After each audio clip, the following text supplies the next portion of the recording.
انسان بھی عجیب ہے، جن سوالوں کے جواب خدا نے خود دے دیے ہیں، ان کی کھوج میں بھی نکل جانے کے لیے قدم اور پر تولتا رہتا ہے۔ خدا ایک احساس ہے، ایک خیال ہے، ایک یقین ہے۔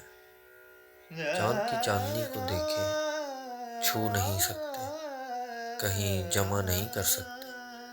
پانی کو دیکھیں، بے رنگ ہے مگر ہزاروں رنگوں میں ہے۔ سورج کی کرنیں چھپا نہیں سکتا کوئی، نہ ہی کوئی جیب میں ڈال کر اندھیرے مکان میں لے جا سکتا ہے۔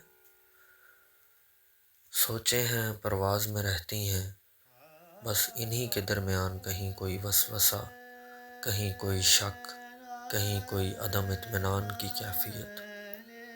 ان تمام سوچوں کا رخ موڑ دیتے ہیں اور پھر طویل عرصے تک صحراؤں سرابوں سے واسطہ پڑا رہتا ہے۔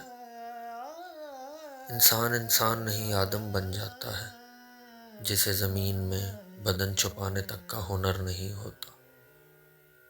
انسان در حقیقت عجیب ہے۔